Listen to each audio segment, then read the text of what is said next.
From Transformers Legacy United comes a Target exclusive, which is Wheeljack in his very first appearance on the Transformers cartoon.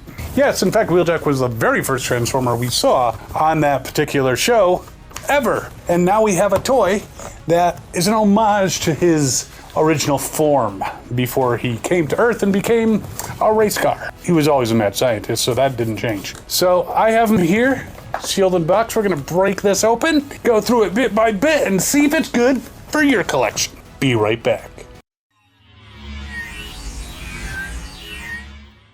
All right, so it is a nice box, and it shows Wheeljack on the back. Now he's got these weird wing things that are basically storage for the cover. They actually remembered to put the cover over the armor that slid into place when he was being blasted by the Decepticons. So that's interesting. But let's break him out, and I think you can pose him without those weird wings, and we're gonna see about that. So here we have instrucciones and shitty piece of paper. And here he is with all his stuff. And I have the snippers to snip him out. So interestingly, on the package, it shows a blue version of the Origins Bumblebee going into his rear. Kinky, if you ask me.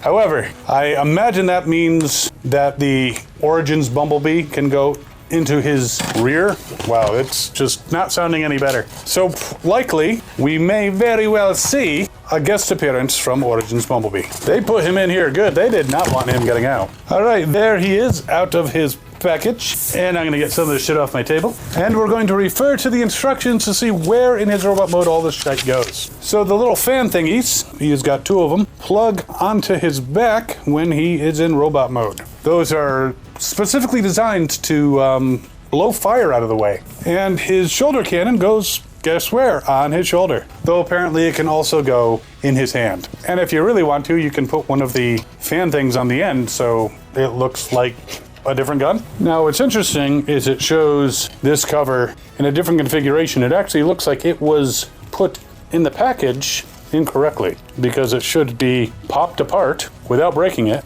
and popped back together. So interesting. I mean, it is easier to store straight, but it doesn't seem to explain that you need to take it apart and put it back together. Shame on you, Hasbro. And now that it is in this configuration, if you so desire for storage purposes, you can attach it to his back. So he's got really big wings. He might even believe he can fly and touch the sky and not die. So there he is out of the package. And I do have to say that those blue armor wings, not thrilled with them. I don't think they look very good. So I would prefer them not to be on him.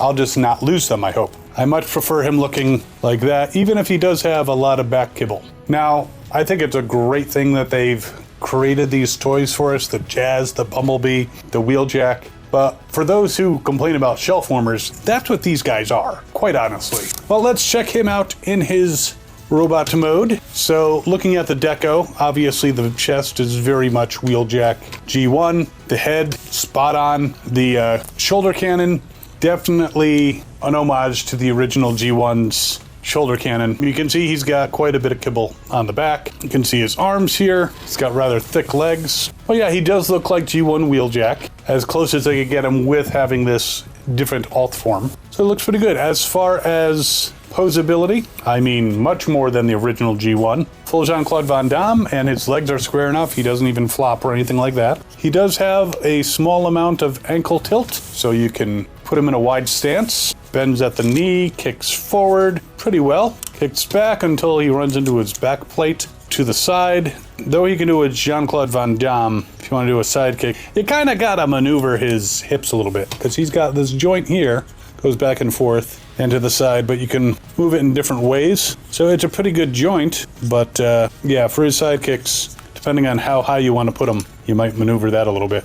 He does twist at the waist all the way around. The arms should be able to go all the way around except for his back kibble, but they can go off to the side, they can bend at the elbow, swivels all the way around. He's got this plate here on the bottom of his arm, so that can kind of interfere with things.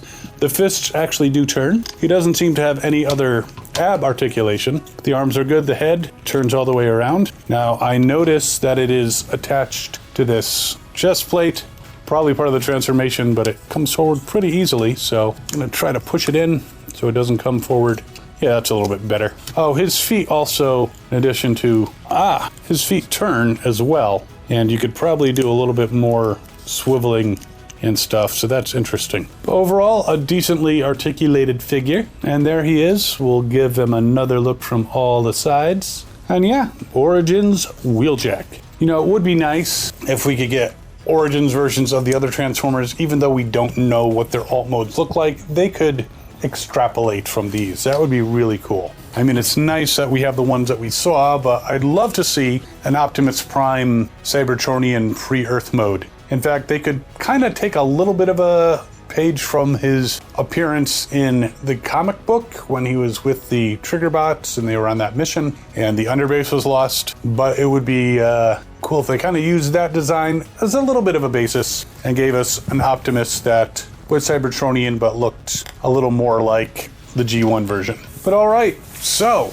we've explored the accessories and reassembled them. Let's take his gun off and his fans off. Yeah, I know, you have fans. Pretty cool. And let's get him into his vehicle mode. So there he is in his vehicle mode as the Amazon Prime van. Okay, he's not a Prime. On Cybertron. Yeah, looks pretty close to what I remember on the show. Now I've added the fans here so he can get rid of any flames. He's also got the gun here. And it looks very cool. Now, the transformation, I have to say, it's not that bad, but lining up the panels, because he basically has cargo room. So that's kind of cool, but at the same time, it can cause some issues. But if the Decepticons are shooting at him, apparently you can put the armor over his canopy. So, I mean, honestly, while it's cool and it's great, yeah, it's an homage to the original, there's no pilot normally, so why is he protecting that with extra, armament? I don't know. And apparently you are meant to be able to pop this apart because you can set it up as a track for him to roll on or slide on. Because he does not have wheels. He slides. Or he hovers and but putting him on the track, he could slide for, 7-8 inches. That'll get you places. Now, one thing it does not show is how to get Bumblebee in there. So one thing that's interesting, he does have the ramp, though you kind of have to pop it up in order to push it back down. That sounds like a song. You gotta push it up to pull it back down. Anyway, so he's got a ramp there, and that Bumblebee is supposed to be able to fit through. So here's Bumblebee. I'm gonna take his gun off because I don't think we're supposed to fit it in with the gun, but he's supposed to be able to go in there. However, he can't unless, and it kind of shows it on the package, you take his side wings and push them up. But then, can he fit? No. All right, there's got to be a way because they show it on the package. Maybe if we fold these further. Just about got it. All right, with some stuffing and pushing and prodding, he's in there. Yes, you can kind of see through the windows. He ate Bumblebee, or Bumblebee went up his ass and enjoyed it. So yes, you can fit Origins Bumblebee inside of Origins Wheeljack. It's just not as easy and smooth as it showed in the original cartoon. Yeah, he's in there tight. And then, you can put the armor on it. You could have him blow some flames. Get your mind out of the gutter, Logan. And there he is. So he's pretty cool. He is considered Voyager size. I suppose that's because he can take it a full Autobot up the... You know what I'm talking about. So this Voyager class toy goes for about $34.99 or whatever Voyagers are going for. He's about 5 inches long in vehicle mode. And if we can disgorge Bumblebee out of him, again, to get Bumblebee in, you need to fold these up, then down, and then just squish. And then you can get him inside. But there he is. Let's get Wheeljack back into his robot mode, which there's like 30 some odd steps, but some of them are just very small steps. And in robot mode, he's just about 5 inches tall. I do have to say I have to applaud Hasbro for actually making it so you can, with some adjustments, actually fit Bumblebee into the back of him in vehicle mode. So I do applaud the attention to detail and really, I would recommend this guy. I mean, if you are a fan of G1, which I'm guessing you are, and if you really want to have the original version of Wheeljack. Again, I really think they need to explore some other Cybertronian style Autobots in this style, not just stuff from War for Cybertron, the game, or Fall of Cybertron. I want to see, this style stuff for all the original Autobots. I want to see what Huffer would look like. I mean, I think that'd be cool. I do really dislike the blue wings. I mean, it's great for storage purposes, but not a big fan of those. But otherwise, I really like him. Oop, I need to put up his Wheeljacky wings. Jack wings. That looks a little bit better, even with the blue wings. But yeah, I'm glad I got him. I would definitely recommend him. I'll put a link in the description so you can hopefully get him, or you can find him at your local Target, hopefully. And I really hope you're enjoying these videos as much as I enjoy making them. And while you're debating over Wheeljack here, there's some other Wheeljacks that I have reviewed that aren't necessarily G1, but they're definitely related, such as Prime and Beast Hunters and a couple others. You can check that out in that video over here, and we will see you next time. As always, have fun and good hunting.